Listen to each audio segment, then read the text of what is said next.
किसी ने किसी को रिमूव कर दिया। आवाज आ रही है आप लोगों को? Yes sir. यस सर, आ रही है। हाँ। तो ये बताइए कि यदि क्लासरूम में जब आप शिक्षण कार्य करने जाएंगे तो क्लासरूम में जाने के दौरान जो भी काम आप करेंगे उसको कितने भागों में बांट सकते हैं? कौन कौन से मेजर आपको काम समझ में आते हैं कि हाँ ये काम किया जाता है तो हम इसको इस कैटेगरी में इस कैटेगरी में रख सकते हैं? जब आप एक प्रभावशाली शिक्षण कार्य करना चाहते हैं, एक प्रभावी शिक्षण करना चाहते हैं, तो कितने भागों में बांट सकते हैं? कुछ भागों में बांटा जा सकता है, और अगर बांटा जा सकता है तो कितने भागों में? कुछ भी बताइए, फिर सर हम लोग सिस्टमेटिक तो करेंगे ही फिर। हाँ बताइए। चार भागों में बांट सकते हैं। पहले तो वो कि जो अपन को पढ़ाना है, तो उससे रिलेटेड अगर बच्चों को कुछ पता है तो वो पूर्व ज्ञान लेना कि बच्चों को क्या पता है पहले से। और दूसरा भाग ये कि जो अपन पढ़ाने वाले हैं उसको उसका पूरा सिलेबस, मतलब पूरा कंटेंट अपने पास हो और वो कंटेंट फिर अपन पढ़ाएं। और एक भाग ये हो सकता है कि पढ़ाने के बाद बच्चों से फीडबैक ले कि आखिर उन्हें इस टॉपिक से क्या समझ में आया। कहने का मतलब 3 भाग हो गए। Yes sir. अच्छा, और कोई इसमें कुछ जुड़ेगा? सही है, हम लोग करते ही हैं क्लास में, भाई जाके प्रेजेंटेशन आप करते हैं, ये भी तो जानते हैं कि बच्चा कितना जानते हैं, सही बताया। फिर ये भी आप जानने की कोशिश करते हैं कि भाई कितना उनको आया, ये भी करते हैं क्लासरूम में। तो संजय ने बताया कि अभी 3 भाग में बांटते हैं। और कोई इसके अलावा आपको अगर कोई बात, या आप दूसरी तरह से अगर इसको कैटेगराइज कर सकते हो, क्लासिफाई कर सकते हो, कोई भी जो भी आपको समझ आ रहा हो। सर फीडबैक से पहले जो प्रेजेंटेशन है उसको डिफरेंट मेथड से, जैसे कोई प्रोजेक्ट मेथड से या कोई असाइनमेंट या लेक्चर, इस टाइप से भी कैटेगराइज कर सकते हैं इसको सब टॉपिक्स में। अच्छा, सुशीला का कहने का मतलब है कि हम जब प्रेजेंटेशन की फेज में होंगे तो हम जैसे व्याख्या करेंगे, है ना, प्रेजेंटेशन में बहुत सारी चीजें करेंगे, ठीक है, ये भी सही है। अच्छा, और क्या हो सकता है? ठीक बताया, सुशीला ने भी सही बताया। अच्छा, ऐसे बताइए और कौन कौन से कार्य आप कर सकते हैं? हम शिक्षण कार्य से बात कर रहे हैं। जब आप कोई मान लीजिए आप सेल ही पढ़ाने जा रहे हैं, या फंक्शन आप सेल बताने जा रहे हैं, कोशिका की संरचना आप बताने जा रहे हैं, या कोशिका के प्रकार बताने जा रहे हैं, तो क्या क्या कर सकते हैं आप? जैसे किसी ने कहा कि आप उनको ये जानने की कोशिश करते हैं कि कितना उससे संबंधित जानते हैं। अभी जैसे सुशीला ने भी कहा कि हम प्रेजेंटेशन के दौरान उनसे कुछ व्याख्या करेंगे, यही भी चीजें। फिर संजय ने कहा कि हम उनका मूल्यांकन भी करते हैं, और भी कुछ करते हैं, या इतना ही?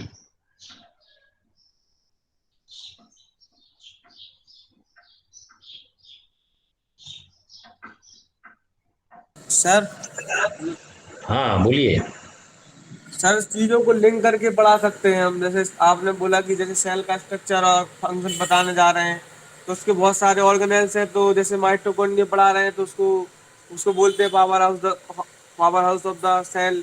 तो जैसे इलेक्ट्रिसिटी जनरेट करने के लिए पावर हाउस होता है, उसी टाइप से बता सकते हैं कि एनर्जी कैसे मिलती है। मतलब चीज़ों को लिंक करके पढ़ाना भी एक सही तरीका है सर। और सर जैसे मान लो सर सेल समझाना है, तो सर हम बार्क ले जाके बता सकते हैं कि, या फिर उसको समझा सकते हैं कि वॉल्स होती हैं, उसी प्रकार से सर सेल्स होते हैं।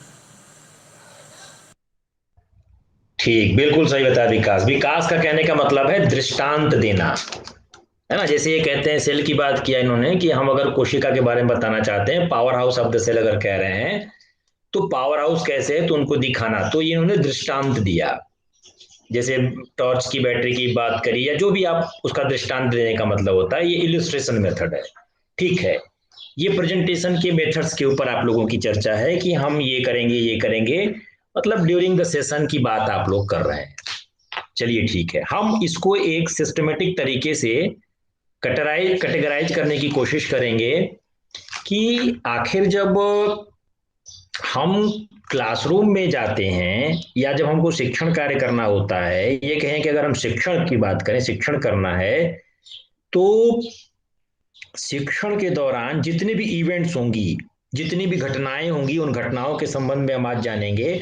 और इन सारी घटनाओं को हम कितने फेजेज में बांट सकते हैं, कौन कौन से फेजेज हो सकते हैं टीचिंग के, कि हमारा शिक्षण जो है प्रभावशाली है। तो आज इसी पे चर्चा किया जाएगा कि फेजेज ऑफ टीचिंग का कॉन्सेप्ट क्या है, क्या इसकी अवधारणा है, क्या संकल्पना है, और एक प्रभावी शिक्षण करने के लिए हम किन किन इवेंट्स को अपनी क्लासरूम में शामिल करेंगे।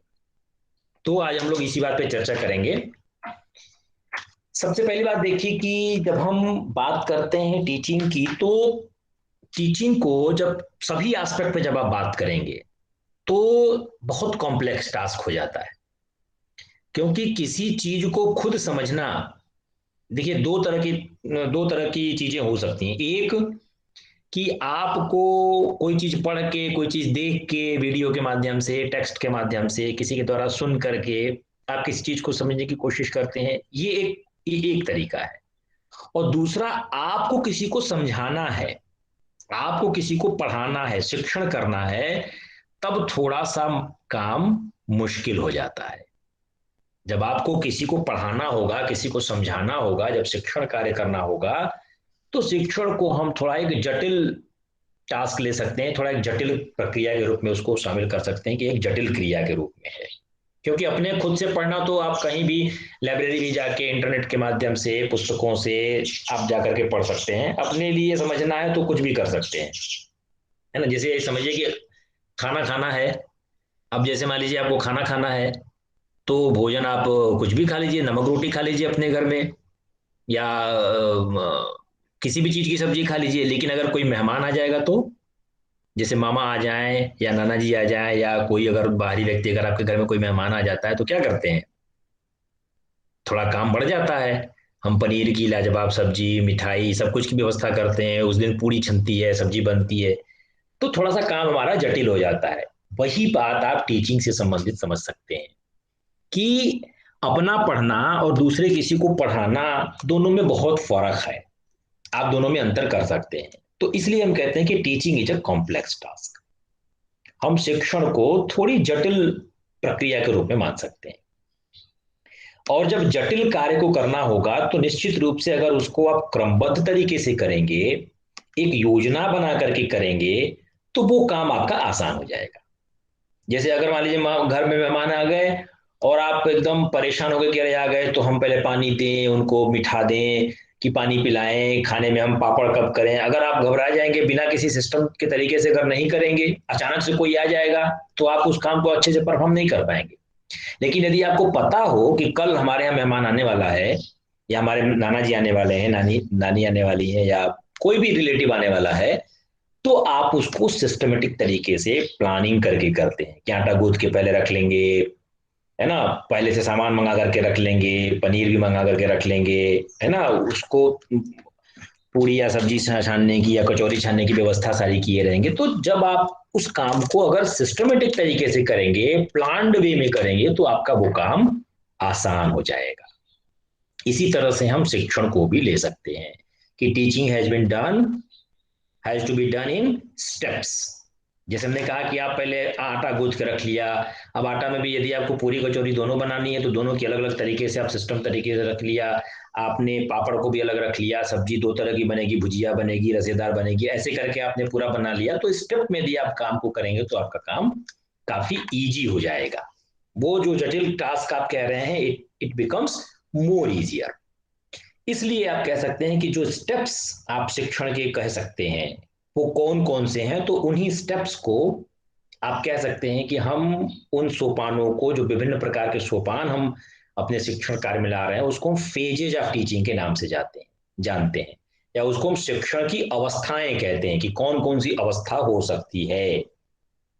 और प्रत्येक अवस्था में आप कुछ विशेष प्रकार के ऑपरेशंस करते हैं, कुछ विशेष प्रकार की क्रियाएं करते हैं, जो पूरा मिल करके टीचिंग लर्निंग सिचुएशन को नए तरीके से विद्यार्थियों के समक्ष प्रस्तुत करती है, और अधिगम भी प्रभावशाली होता है।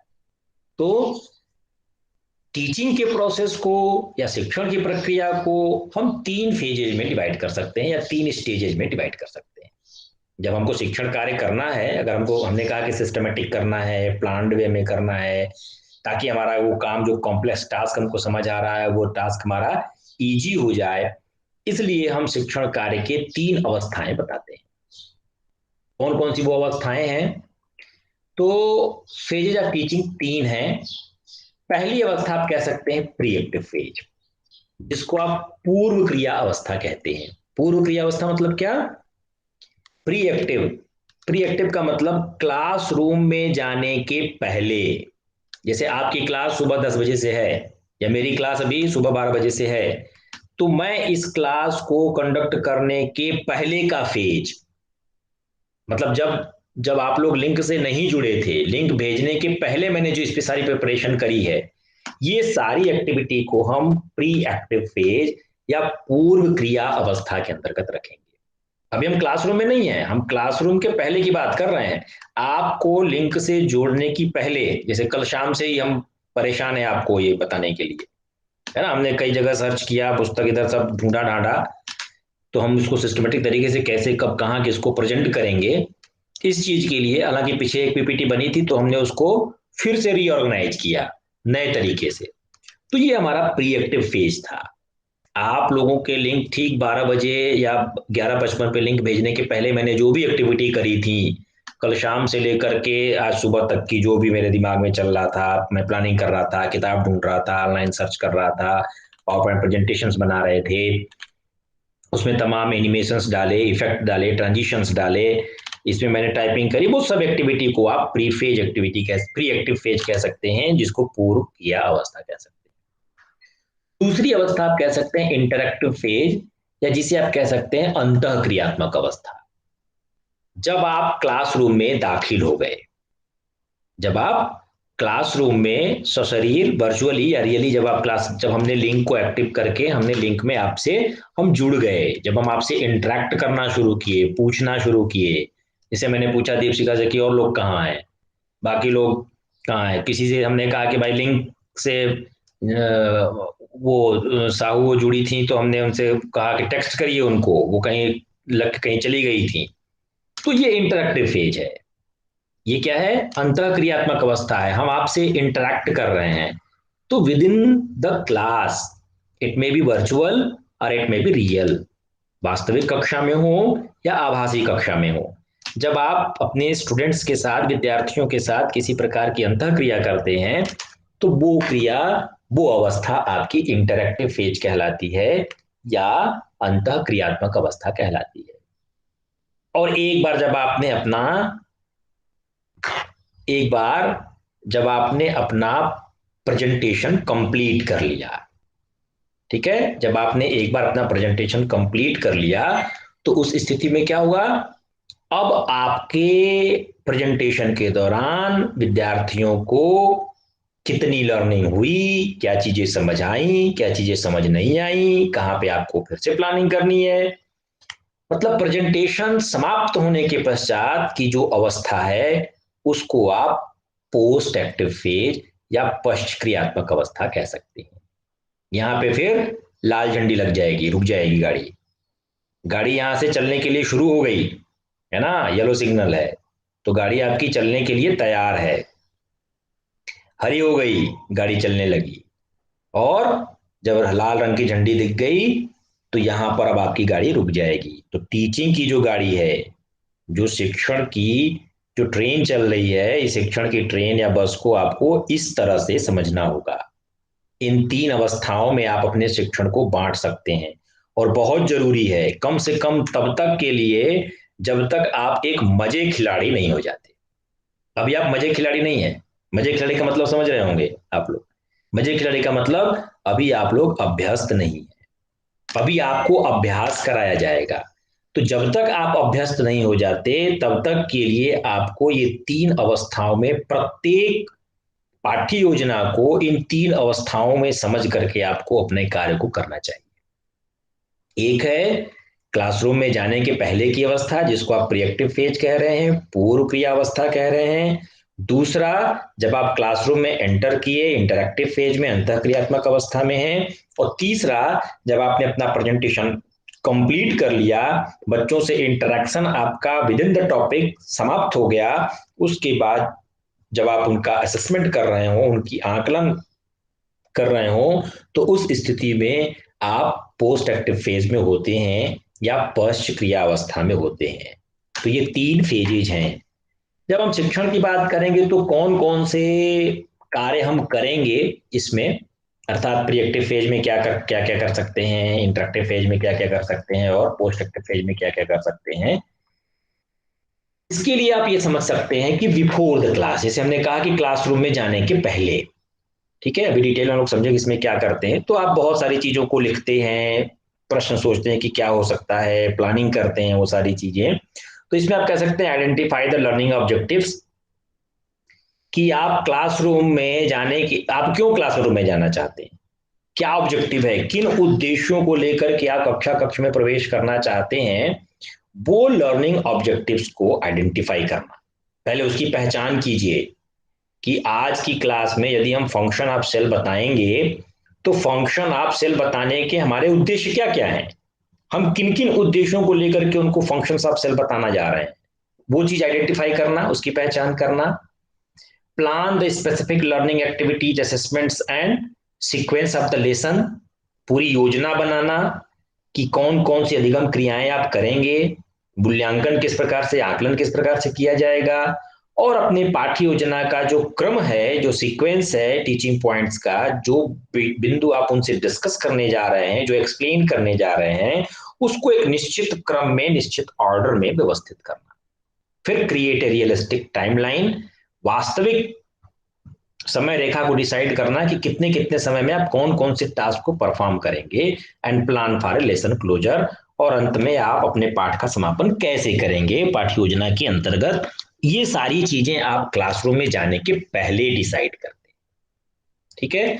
अब सीक्वेंस की जहां तक बात है, तो ऐसा हो सकता है कि जब आप कक्षा 8 की पुस्तक आप उठा करके देखें एनसीईआरटी की, तो हो सकता है कि कोई कंटेंट ऐसा हो जो उस पर्टिकुलर लेसन में बाद में दिया गया हो, लेकिन उसको आपको पहले बताना हो, या कोई चीज हो सकता है ऐसे कि पहले दिया हुआ उसको आपको बाद में बताना हो, बीच वाली चीज को आपको पहले बताना हो, ऐसा हो सकता है।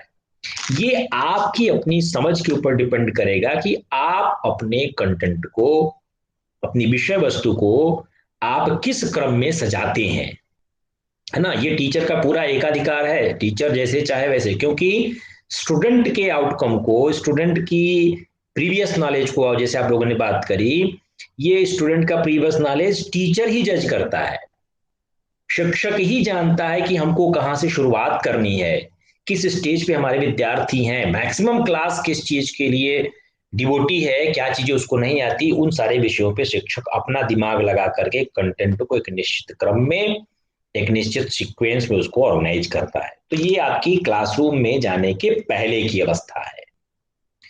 दूसरी अवस्था है जिसको आप ड्यूरिंग द क्लास कह सकते हैं, जिसको हमने आपसे कहा इंटरएक्टिव फेज, मतलब कक्ष के दौरान, है ना, जब आप क्लासरूम में एंटर कर गए। अब उस क्लासरूम में एंटर करने के बाद जैसे कभी कभी क्या होती है कि क्लासरूम में अटेंडेंस की भी होती है कि फला यस सर, फला प्रेजेंट सर, यस मैम, जो बातें करते हैं वो भी एक्टिविटी है आपकी। लेकिन जब हम कंटेंट की बात कर रहे हो, जब हम किसी विषय वस्तु को समझाने की बात कर रहे हो, जब आप प्रेजेंटेशन की फेज में हैं, मेनली हम इंटरैक्टिव फेज में उन्हीं चीजों को शामिल करते हैं, ठीक है। क्या है वो? Share the lesson plan with your students, helps keep them more engaged and on track. जो भी आपने प्लानिंग करी है, कितना ज्यादा उनका अवधान आप अपनी क्लासरूम में, अपने प्रेजेंटेशन में लगा सकते हैं मैक्सिमम तरीके से। आप लोग एडगर डेल का अनुभव शंकु शायद पढ़े होंगे, यदि आप टेक्नोलॉजी ऑफ टीचिंग पढ़ रहे होंगे तो एडगर डेल ने एक अनुभव का शंकु दिया था, है ना, लर्निंग कोन, एक्सपीरियंस कोन के बारे में दिया था। तो विद्यार्थियों की जितनी इंद्रियों को आप सीखने में या अधिगम में इन्वॉल्व करेंगे, उतना ज्यादा इफेक्टिव आपका क्लासरूम का टीचिंग होगा। तो लेसन प्लान में विद्यार्थियों को एकदम इन्वॉल्व करना है, ये एकदम टास्क लेकर के चलिए, कोई शरारत ना करे। जैसे अभी पिछली टर्म पे आपसे बातचीत हो रही थी, तो किसी ने कहा कि भाई उनको लड़कों को अलग, लड़कियों को अलग बिठा देंगे। तो आप अपने क्लासरूम के दौरान प्रेजेंटेशन इतना इफेक्टिव बनाइए कि विद्यार्थियों का पूरा ध्यान आपके प्रेजेंटेशन पे हो, आपके कंटेंट के ऊपर हो, बाकी चीजें सोचने का उनको मौका ही ना मिले। कहते हैं ना कि किसी को यदि आपको एंगेज रहा तो इतना काम लाद दीजिए उस पे कि उसको सांस लेने की फुर्सत न हो, है ना। जैसे घर में जैसे सभी लोगों के घर की अगर कोई उस तरह की सास बहू है तो सास इतना बहू के ऊपर काम लाद देंगी कि वो बेचारी उसी से उसको फुर्सत नहीं मिलेगा, उसको फिर कोई काम है उसको सोचने का फुर्सत नहीं है कि हम और भी कोई काम कर सकते हैं, थक जाएगी बेचारी, फिर जाकर के सो जाएगी। या किसी मजदूर है, मजदूर को इतना आप काम लाद दीजिए कि वो दूसरा कुछ सोच ही ना सके, वो केवल खाने पीने में ही व्यस्त रहे, रोज जिंदगी भर का अपना मजदूरी करे, रोज कुआं खोदे, रोज पानी पिए, इतने में वो अपना पूरी जिंदगी काट दे, उसको दूसरा कोई काम करने का मौका ही ना मिले।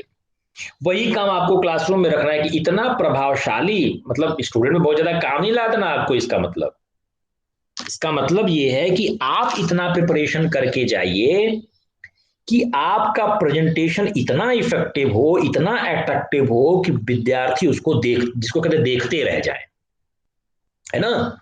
तो वो चीजें आपको ड्यूरिंग द क्लास करना है, मतलब आपको पूरे तरीके से विद्यार्थियों के अवधान को, विद्यार्थियों की ध्यान को अपनी प्रस्तुतिकरण के दौरान, और प्रस्तुतिकरण का मतलब ऐसा नहीं कि भाई आपके वक्तव्य पे जो आप बोल रहे हैं, जो आप मॉडल बना के लेके गए, जो आप चार्ट बना करके ले गए, जो आप प्रश्न पूछ रहे हैं, उनसे जो इंटरेक्शन कर रहे हैं, जो डिस्कशन कर रहे हैं, इन्हीं सारी बातों पे आपके विद्यार्थियों का ध्यान हो, उनको बाकी किसी खुराफात के ऊपर उनका कोई ध्यान ही न जाए। ये पूरा काम आपको ड्यूरिंग द क्लास करना है, अर्थात इंटरेक्टिव फेज में आपको करना है। तो ये दूसरा फेज है। और आफ्टर द क्लास, जिसको आपने पोस्ट एक्टिव फेज कहा, उस स्थिति में आपका पूरा ध्यान होना चाहिए कि reflect on what worked well and why and what you could have done differently. आपने किस चीज को कितने अलग तरीके से प्रस्तुत किया है, या जो चीजें आपने प्रेजेंट किया वो कितना रिफ्लेक्ट हो रहा है विद्यार्थियों में। आपने जो कुछ भी उनको सिखाया, जो आपने ऑब्जेक्टिव बना करके ले गए थे, किन किन उद्देश्यों को आप प्राप्त कर पाए, किन किन उद्देश्यों को नहीं प्राप्त कर पाए, क्या क्या बच्चे सीख पाए, क्या क्या नहीं सीख पाए, इन सारे चीजों का मूल्यांकन करना पोस्ट एक्टिव फेज में आप करते हैं, पश्च क्रियावस्था में आप करते हैं। अब ये तो एक इन जनरल सी बात हो गई कि आपको क्लासरूम के पहले कैसे क्या करना है, क्लासरूम के दौरान क्या हो, क्लासरूम के पहले क्या होता है, क्लासरूम के दौरान क्या होता है, और क्लासरूम में जब आप प्रेजेंटेशन कर लेते हैं तो उसके बाद क्या होता है, क्या होता है। तो कैसे अवधान आप उनका एंगेज करेंगे, कैसे आप रिफ्लेक्ट हो ज्यादा से ज्यादा आपकी कंटेंट, इन सारी चीजों के लिए आप क्या क्या चीजें करेंगे, वो हम एक एक फेज के ऊपर चर्चा करेंगे। एक है प्रिएक्टिव फेज, जिसको आपने पूर्व क्रियावस्था कही थी। तो सबसे पहला काम तो आपको यही करना है कि आपको उस कक्षा में जाने के पहले जो विषय वस्तु आपने लिया है, जो शीर्षक, जो टॉपिक आप पढ़ाने जा रहे हैं, उससे संबंधित उद्देश्यों को फॉर्मुलेट करिए, उससे संबंधित उद्देश्यों को बनाइए कि क्या उद्देश्य है, उस दिन के शिक्षण कार्य के कौन कौन से उद्देश्य होंगे। और उद्देश्य पे हमने आपसे पहले भी चर्चा किया है, दो तरह से उद्देश्यों को बनाया जाता है शिक्षण के दौरान। एक सामान्य उद्देश्य लेकर के चलते हैं और दूसरा विशिष्ट उद्देश्य लेकर के चलते हैं। एक जनरल एम्स होते हैं और दूसरा स्पेसिफिक ऑब्जेक्टिव्स होते हैं। जनरल एम्स जो होते हैं, it will be related to your subject, और जो स्पेसिफिक ऑब्जेक्टिव्स होते हैं, it will be related to your topic. तो आप उस टॉपिक को पढ़ाने के दौरान क्या उसमें उनके व्यवहार में क्या परिवर्तन ले आना चाहते हैं, इन चीजों को फिक्स करना, एकदम क्लियर कट, पिन पॉइंटेड से कहते हैं, एकदम क्लियर कट शब्दों में लिखा होना चाहिए कि ये हो जाएगा, विद्यार्थी ये करेंगे, ये समझेंगे, ये बताएंगे, इसका चित्र बना लेंगे, है ना। ये सारी चीजें आप वहां पर एकदम प्रभावी तरीके से, एकदम स्पष्ट तरीके से उसको आप लिखेंगे। कैसे लिखना होगा ये आपका सब्जेक्ट टीचर बताएगा। दूसरा काम आप प्रिएक्टिव फेज में करते हैं कि सिलेक्शन ऑफ कंटेंट और subject matter to be taught, कि जो आपको कंटेंट पढ़ाना है विषय वस्तु के लिए, है ना भाई, आप एक तो सामान्य उद्देश्य आप विषय से संबंधित बना करके लेके चलेंगे, कि सामान्य उद्देश्य आपको बायोलॉजी पढ़ाना है तो बायोलॉजी के क्या उद्देश्य होगा पढ़ाने के लिए, सामान्य उद्देश्य को फॉर्मुलेट कर लिया आपने। फिर उसके बाद आप टॉपिक सेलेक्ट करेंगे कि कौन सा टॉपिक आपको पढ़ाना है, बायोलॉजी में क्या पढ़ाना है। आपको कोशिका पढ़ाना है, आपको ऊतक पढ़ाना है, आपको अंग पढ़ाने हैं, अंगक पढ़ाने हैं, आपको नाभिका बतानी है, क्या पढ़ाना है आपको। ये चीज आप कंटेंट को डिसाइड करेंगे, सब्जेक्ट मैटर को डिसाइड करेंगे और उसमें क्या क्या चीजें बताएंगे। जैसे हमने कहा कि वही कोशिका आप कक्षा 6, 7, 8 से लेकर के एमएससी लेवल तक की वही कोशिका पढ़ते हैं, लेकिन सब्जेक्ट मैटर क्या एक होता है, सब्जेक्ट मैटर अलग अलग होता है। तो आपको अपने विद्यार्थियों के स्तर को जानते हुए, परखते हुए, फिर आपको कंटेंट डिसाइड करना है कि उसमें क्या क्या विषय वस्तु आप बताएंगे। तो उसका सिलेक्शन करना, उसका चुनाव करना और सब्जेक्ट मैटर को क्या पढ़ाना है, कैसे पढ़ाना, क्या पढ़ाना है, इन चीजों के बारे में आप पूरा एक तैयारी करते हैं कि हमको ये चीजें बतानी है। वो आपकी पुस्तकों से आपको सहायता मिलेगी। अमूमन जो आपकी कक्षा 6, 7, 8, 9 की जो पुस्तकें होती हैं उसमें कंटेंट उन्हीं के लेवल तक का दिया रहता है और वही आपका विषय वस्तु है, वही आपका करिकुलम है, उसी में से कंटेंट आपको लेने हैं। लेकिन किस वे में लेने हैं ये आपको डिसाइड करना है, कैसे ऑर्गेनाइज करेंगे ये आपको डिसाइड करना है। नेक्स्ट आप कह सकते हैं the arrangement of ideas and style of teaching. यहां पर जो भी आपने कंटेंट सब्जेक्ट लिया, जैसे अभी हमने आपसे कहा कि हमको बताना था फेजेज, तो हमने कहा कि आपके घर में कोई मेहमान आता है ना। अब ये चीज आपको ये उसके साथ एक सादृश्यता स्थापित करने की बात थी। उस आइडिया को आपको अरेंज करना है।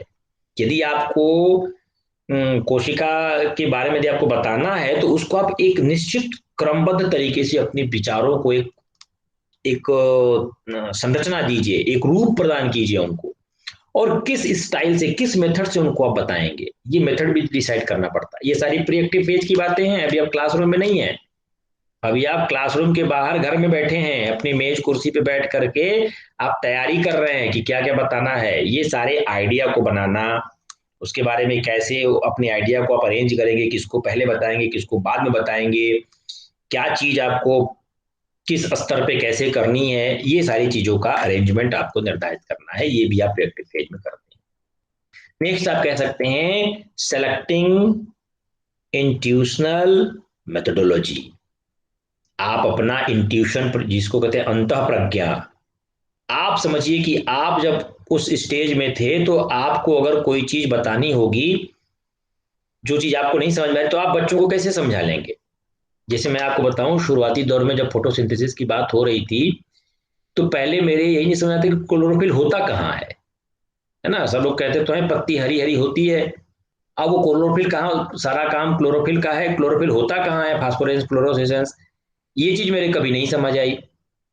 तो फिर मैंने उसको अपनी क्लासरूम में बताने के लिए हमने पत्ती, पहले खूब बड़ी सी पत्ती बनाई, उसका ट्रांसफर सेक्शन काटा, उसके अपर लेमिना लोअर लेमिना के बारे में बताया, फिर एक सेल के बारे में बताया, फिर तब हम उस क्लोरोफिल के स्ट्रक्चर तक हमने उनकी बात करी। तो ये आपका इंस्टीट्यूशनल, आपका इंट्यूशन है, ये आपको, और हर व्यक्ति का अलग अलग हो सकता है। ये कोई नहीं जरूरी कि हम जैसे समझ रहे हो या हम जैसे बताना चाह रहे हैं वैसा आप भी बताएं। ये हर टीचर का अपना अलग अलग तरीका होगा, अलग अलग मेथोडोलॉजी होगी। तो आप किस मेथड से उसको डेमोन्स्ट्रेट करेंगे। जैसे अभी हमने कहा कि चार्ट में हमको बच्चा बढ़िया बना करके लेके गए थे जब हमारी टीचिंग चल रही थी, तो आप उसको मॉडल, हम सेल डिवीजन हमने बताया था, तो मॉडल पूरा बनाया था थर्मोकोल के पेपर को काट करके, उसके सारे अलग अलग चरणों को, उसमें क्रोमोसोम्स बनाए, न्यूक्लियोलस बनाए, साइटोप्लाज्म बनाए, न्यूक्लियोप्लाज्म, ऐसे करके उसको बनाया था, सेल डिवीजन के बारे में बताया। तो ये आपको सेलेक्ट करना है, आपका इंट्यूशन, आप कितनी क्रिएटिव तरीके से उसको कर सकते हैं। जितनी क्रिएटिविटी आप अंदर ले आएंगे उतना ज्यादा स्टूडेंट आपके क्लासरूम में इन्वॉल्व होगा, क्योंकि विद्यार्थी आपकी क्रिएटिविटी ही देखता रह जाएगा, है ना। वो आपकी चीजों को समझने के लिए कितना प्रभावी तरीके से आप अपने लेसन प्लान को लिखते हैं, कितने प्रभावी तरीके से आइडिया उसमें लगाते हैं, कितने प्रभावी तरीके से आप उसमें मॉडल बनाते हैं, चार्ट बनाते हैं, ये आपके ऊपर डिपेंड करता है। ये आपको कोई शिक्षक या कोई व्यक्ति आपको नहीं बताएगा। अभी तक आपको पूरा ज्ञान हो गया, आप सैद्धांतिक ज्ञान, आप बायोलॉजी की, बॉटनी की, जूलॉजी की सब लेकर के आप चल रहे हैं, फिजिकल केमिस्ट्री, आपको केमिस्ट्री के बारे में जानकारी पता है। ये आपके ऊपर डिपेंड करता है कि आप उसको कितने प्रभावी तरीके से प्रेजेंट कर लेते हैं। नेक्स्ट आप कह सकते हैं डेवलपमेंट ऑफ टीचिंग स्ट्रेटजीज। आप व्यूह रचनाएं बनाएंगे कि किस व्यूह रचना से आप उसको पढ़ाएंगे। व्यूह रचना का मतलब क्या है? स्ट्रेटजी बनाना। जब आप उद्देश्यों को निर्धारित करते हैं कि हम उस उद्देश्य को कैसे प्राप्त करेंगे, इसके लिए आप पूरी मतलब कहते हैं कि येन केन प्रकारेण, किसी भी तरीके से साम दाम दंड भेद कुछ भी अपना करके, जिसको कहते हैं कि उनके दिमाग में ठूंस देना है आपको, उनको वो चीज समझ में आ ही जाए। ऐसा ना हो कि आपको फिर से वो क्लास फिर से कंडक्ट करनी पड़े। इतना प्रभावी तरीके से आप सब कुछ कर लीजिए कि वो उद्देश्य उनको प्राप्त हो जाए, वो उनको लर्निंग हो जाए। ये आपको ये किसी भी तरीके लेकर के चलना है तो उसके लिए स्ट्रेटजी तैयार करनी है। आपको उसके लिए एक व्यूहरचना बनानी है कि कैसे मैं अपने उद्देश्यों को प्राप्त कर पाऊंगा। ये स्ट्रेटजी भी आप पहले ही प्रिएक्टिव फेज में करते हैं। उसके बाद deciding the duration, place and management of classroom teaching. Generally ये पहले से फिक्स होता है, ठीक है, हर क्लासरूम पहले से डिसाइडेड होता है। लेकिन फिर भी यदि क्लासरूम में आपको लगता है कि बहुत ज्यादा विद्यार्थी हैं, बैठने की सही व्यवस्था नहीं है, तो ये सारी चीजों का आप ड्यूरेशन भी आपका फिक्स होता है, प्लेस भी फिक्स होता है, जनरली फिक्स होता है। लेकिन यदि आपके विद्यालय में अगर इस तरह की शिक्षा, अगर इस तरह की चीजें हैं, या आपको लगता है कि नहीं इस पर्टिकुलर टॉपिक को हमको लेबोरेटरी में पढ़ाना चाहिए, तो उस दिन आप क्लासरूम में उसका शिक्षण कार्य ना करके बच्चों को लेबोरेटरी में बैठने का उनको आप आदेश दे सकते हैं, उनको निर्देश दे सकते हैं। जैसे हम लोगों की क्या थी कि जब हम लोग एमएससी में थे तो हम लोगों की क्लासेस चाहे थियरी हो चाहे प्रैक्टिकल, सारा उसी साइफन के बीच में बैठ करके हम लोग की क्लासेस चला करती थी। उसी डेस्क पे सारा कुछ, हम लोग की थियरी की क्लास भी वहीं होती थी और प्रैक्टिकल की क्लासेस भी वहीं पे होती थी। तो ये एक अलग मतलब एक बनता है। तो ये सारी चीजें आपको मैनेजमेंट डिसाइड करना है। मैनेजमेंट का मतलब कि विद्यार्थियों को इस तरह से बिठाना है कि आपके ब्लैक बोर्ड के सामने सभी को देखिए। ऐसा नहीं कि ब्लैक बोर्ड सामने है और ठीक उसके पैरेलल विद्यार्थी एकदम ब्लैक बोर्ड से सट करके बैठे हैं, उनको समझ ही नहीं आएगा, दिखाई नहीं देगा ब्लैक बोर्ड में क्या लिख रहे हैं। तो यदि आपको लगता है कि विद्यार्थी ठीक से नहीं बैठे हुए हैं या एकदम एंट्री गेट पे बैठे हुए हैं, तो आप ये डिसाइड कर लीजिए कि क्लासरूम को पहले से आपको पता होगा कि हमारे क्लासरूम ऐसे विद्यार्थी ऐसे बैठते हैं, तो अगले दिन जाकर के आप बैठक व्यवस्था को सही कर लीजिए, है ना। कम से कम आगे थोड़े बहुत एकदम ऐसा भी ना हो कि एकदम ब्लैक बोर्ड से ठीक चिपक करके ही बैठे हों, तो ये भी ठीक नहीं है। एक निश्चित दूरी बना करके बैठे हो ताकि जो 6x6 की आप बात करते हैं दिखाई देने वाली बात, वो उनको आप ये सारी चीजें आपको डिसाइड करनी है। तो ये प्रीएक्टिव फेज में आपको डिसाइड करना है कि क्या क्या करना है। नेक्स्ट आप कह सकते हैं decision about evaluation tool and techniques. आप ये भी डिसाइड करते हैं कि जब आप एक बार शिक्षण कार्य कर लेंगे तो शिक्षण कार्य करने के बाद आप सीखे गए पाठ्य वस्तु का, सीखे गए कंटेंट का मूल्यांकन कैसे करें।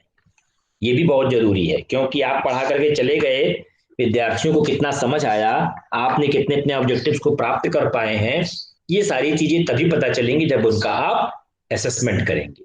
अगर आप उनका असेसमेंट नहीं करेंगे, यदि आप उनका मूल्यांकन नहीं करेंगे, तो आप जान ही नहीं पाएंगे कि आप किस फेज में क्या आप कहाँ तक सफल हो पाए। Hello,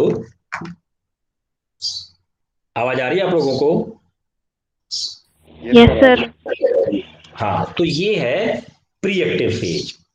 it is called as preactive phase. आपको इतनी सारी चीजें पहले से, ये सब पहले से आपको सोच लीजिए, इसको सब आपको बनाना है, आपके दिमाग में रखना है। क्लासरूम में जाने के पहले ये सब व्यवस्थाएं आपको हर लेसन प्लान के दौरान आपको ये करना होगा, जितने भी कक्षा आप पढ़ाएंगे। दूसरा स्टेज आप कह लीजिए, फेज कह लीजिए, जिसको आप इंटरेक्टिव फेज कहते हैं।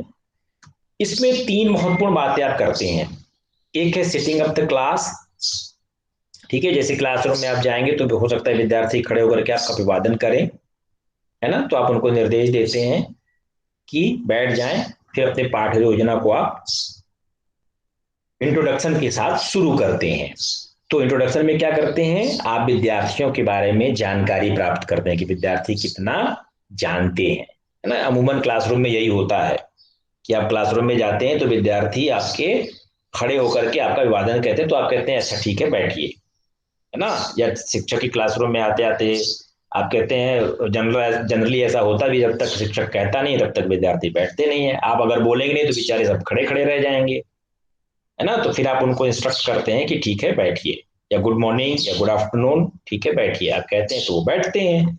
फिर इसके बाद आप अपने विद्यार्थियों की स्तर को जानने की कोशिश करते हैं कि जो विषय वस्तु आज आप पढ़ाने जा रहे हैं, जो टॉपिक आपने चुना है, जिसके लिए आप प्रिपरेशन प्रिएक्टिव फेज में करके आए हैं, पाठ्य योजना आपकी लिखी हुई है, आपके सहायक सामग्रियां, चार्ट, मॉडल, सारी चीजें बनी हुई हैं, उसके संबंध में विद्यार्थी कितना जानते हैं।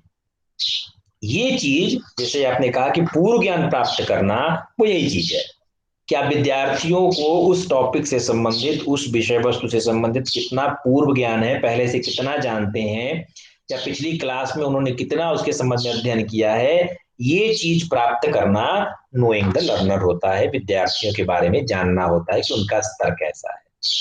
और तीसरी बात आप कहते हैं स्टार्टिंग टीचिंग।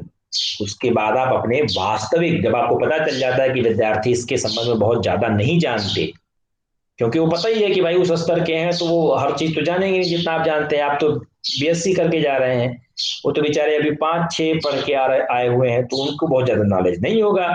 तो नहीं होगा तब आप उसको समस्यात्मक क्रिएट करके फिर अपने शिक्षण कार्य को प्रारंभ करते हैं। अब ड्यूरिंग द सेशन आपके बहुत सारी स्टार्टिंग टीचिंग के बाद जब आप स्टार्ट करते हैं तो आप प्रश्न पूछेंगे, उनको व्याख्या करेंगे, उनको दृष्टांत देंगे, उदाहरण देंगे, उनको पुनर्बलन देंगे, वेरी गुड, शाबाश कहेंगे, इधर उधर चहलकदमी करेंगे, कभी विद्यार्थी के पास तक चले जाएंगे, है ना। ऐसे बहुत सारी एक्टिविटी आप करेंगे पूरे क्लासरूम में। आप जब आप क्लासरूम में होंगे तो ये इंटरैक्टिव फेज होगा, मतलब विद्यार्थियों के साथ आप इंटरैक्ट करते हैं, अंतःक्रिया करते हैं। तो इंटरैक्टिव फेज में 3 महत्वपूर्ण एस्पेक्ट्स के बारे में बात कर सकते हैं। हालांकि सबसे बड़ा एस्पेक्ट जो है वो, चलिए इस पे भी चर्चा करेंगे। फिर है पोस्ट एक्टिव फेज, जिसको आप पश्च क्रिया अवस्था कहते हैं। इसमें बहुत जरूरी है विद्यार्थियों के मूल्यांकन की गतिविधियों को निर्धारित करना, मूल्यांकन की गतिविधियां कराना, है ना। आपसे कहा जाता है कि आप सब लोग एक लपेट श्यामपट्ट खरीदेंगे, जिसको रोलर बोर्ड कहते हैं। काले काले रंग का देखा होगा, आपके सीनियर पिछली बार जब आप अगर कभी आए हो तो आपको दिखाई देगा होगा।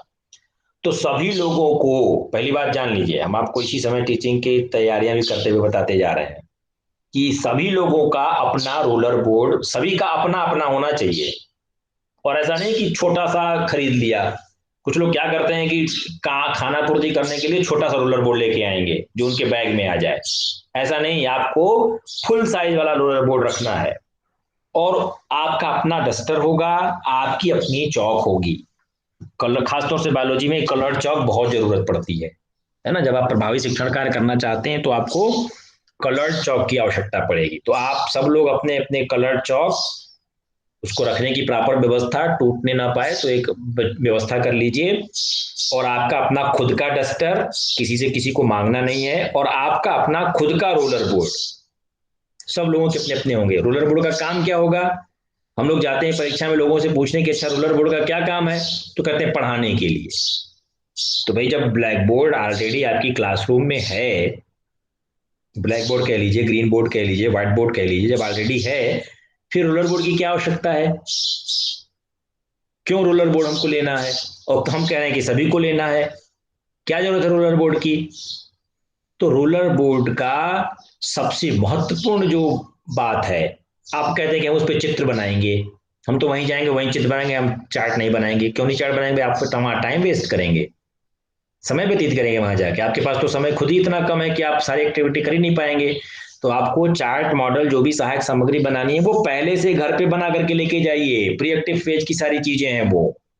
और प्री एक्टिव फेज में ही जब आपने कहा कि मूल्यांकन की गतिविधियों को निर्धारित करना है, तो चूंकि आपने उद्देश्य प्री एक्टिव फेज में डिसाइड कर लिए हैं कि आप ये चीजें उनको व्यवहार में परिवर्तन लेकर के आएंगे, तो उससे संबंधित कौन कौन से multiple choice questions, fill in the blanks, matching type, one word substitution, ये कितने प्रकार के प्रश्न उससे संबंधित हो सकते हैं, उसको पहले से फ्रेम करके रोलर बोर्ड पे क्लासरूम में जाने के पहले लिख करके लेके जाइए। ये है रोलर बोर्ड का उपयोग। जो रोलर बोर्ड है, जो आपका लपेट श्यामपट्ट है, उस लपेट श्यामपट्ट पे आपको पहले से उस टॉपिक से रिलेटेड सारे प्रश्न लिखे होने चाहिए, ताकि जब आप प्रेजेंटेशन खत्म किए, जब आपने एक बार प्रेजेंटेशन कर लिया, उसके बाद उनका मूल्यांकन करना है, और मूल्यांकन के लिए मुश्किल से 4-5 मिनट मिलता है। तो वो सारी प्लानिंग है आपकी, क्योंकि आपको पता है कि आप क्या पढ़ाए हैं, ये आपके लेसन प्लान में लिखा हुआ है। आपने क्या उद्देश्य बनाए थे, ये आपने प्लानिंग करी थी, तो उसी का आपको मूल्यांकन करना है। तो वो सारे प्रश्न, कम से कम 5-6 प्रश्न रूलर बोर्ड पे लिख करके लपेट के लेके जाएंगे वहां पर। ठीक है, यदि किसी की 2 लगातार क्लासेस होंगी तो एक तरफ एक प्लान का, एक तरफ एक विषय का, दूसरी तरफ दूसरे विषय का, या एक क्लास का दूसरी तरफ दूसरे क्लास का आपको रोलर बोर्ड में पहले से क्वेश्चंस लिखे हुए होने चाहिए। ये आपकी प्लानिंग है, पहले से बनी होनी चाहिए।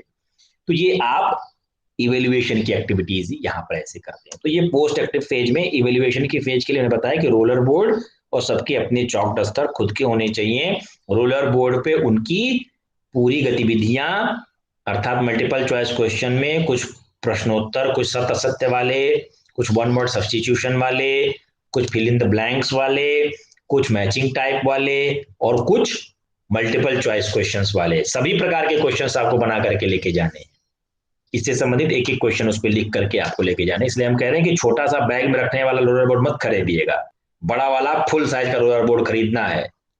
तो ये आपकी इवेल्युएशन की एक्टिविटीज यहाँ पर पोस्ट एक्टिव फेज में आप करेंगे, जो आप लिख करके लेके गए उसको बच्चों से पूछेंगे। ठीक है, फिर समिंग अप टीचिंग टास्क, जो जो काम आपने किया क्लासरूम में, प्रेजेंटेशन के दौरान, इंटरेक्टिव फेज के दौरान, उन सब को आपको समअप करना है ना। समरी के रूप में आपको 2-4 वक्तव्यों में उसको सारे को समअप करके कि आज हमने फला फला फला चीज के बारे में समझा, सीखा, जाना, पढ़ा, ये सब चीजों को आपको समअप करना है। Determining the exact dimensions of behaviour changes, जो आपने उद्देश्य लिए थे उसमें कितने व्यवहार में चेंज आया, क्योंकि प्रेजेंटेशन आप कर चुके हैं, ऑब्जेक्टिव आपने बनाए थे, उससे संबंधित आपने प्रश्न पूछ लिए हैं, तो कौन कौन से व्यवहार परिवर्तन एग्जैक्ट किस किस बीमा में कर पाए आप, उनके संज्ञानात्मक पक्षों से संबंधित कितने व्यवहार परिवर्तन कर पाए, आप उनके भावात्मक पक्ष से संबंधित कितने व्यवहार परिवर्तन कर पाए, और आप क्रियात्मक पक्ष से संबंधित कितने व्यवहार परिवर्तन कर पाए। इन सब चीजों का डिटर्मिनेशन भी पोस्ट एक्टिव फेज में आपको करना होता है। बाद में आप बताते हैं कि कितने आपने ज्ञान वाले कितने किए, व्यवहार वाले अनुप्रयोग वाले कितने किए, अंडरस्टैंडिंग वाले कितने किए, जो ब्लूम की टैक्सोनॉमी उसके हिसाब से आप उसको डिटरमाइन करते हैं कि क्या क्या आप उद्देश्य प्राप्त कर पाए हैं और कौन कौन सी चीजें छूट गई। नेक्स्ट आप कह सकते हैं selection of testing devices and techniques, किसके लिए आप कैसे उनकी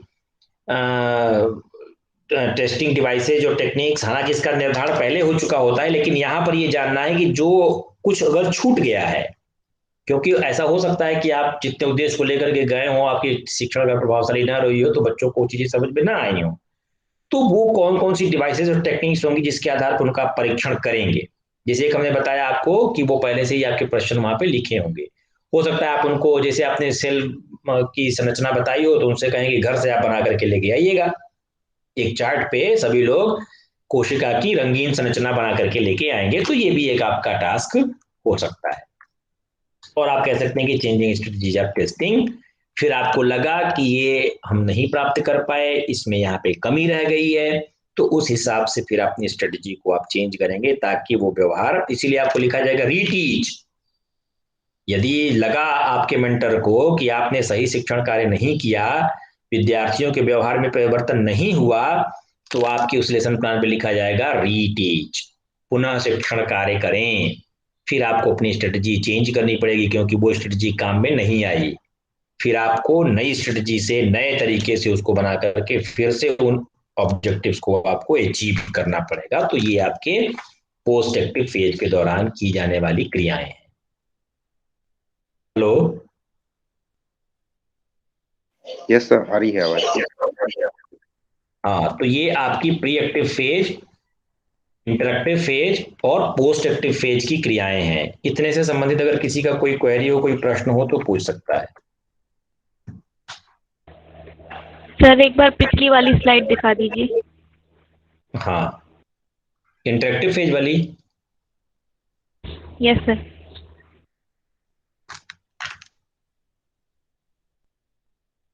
हाँ बताइए।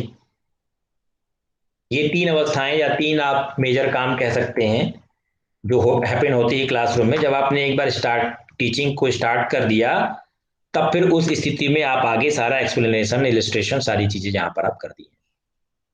हाँ बताइए।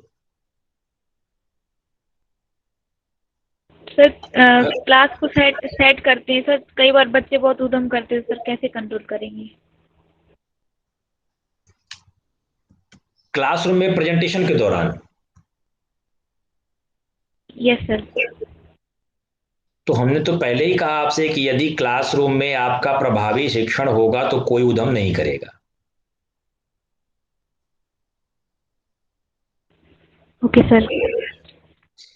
आपको ऐसा काम करना है चारू कि जितना क्रिएटिव तरीके से आप अपने कार्य को परफॉर्म करेंगे वहां, क्योंकि देखिए क्लासरूम में, और खास तौर से आप लोगों के लिए तो और है भाई, जनरली जो क्लासरूम में बच्चे पढ़ते होंगे, कोई भी उनका शिक्षक चार्ट मॉडल बना करके कोई नहीं लेके जाता होगा। लेकिन आपके लिए ये कंपल्सन है, कम से कम जो हमारे यहाँ होंगे उनके लिए तो कंपलसरी है कि आपको यदि शिक्षण कार्य होता है तो आपको कोई भी ऐसा लेसन प्लान नहीं पढ़ाना जिसमें टीचिंग एड नहीं होगा। और मेरा अपना मानना है कि कोई भी ऐसा लेसन प्लान हो ही नहीं सकता जिसमें टीचिंग एड न बने, वो चाहे हिंदी का ही क्यों न हो। शिक्षण कार्य के दौरान वो निश्चित रूप से बनेगा। तो आपका काम क्या है कि प्लानिंग इतना सटीक करिए, प्लानिंग इतना प्रभावी करिए, इतना मैनेज्ड अपने क्लासरूम को चलाइए कि बच्चे उधम करें ही ना।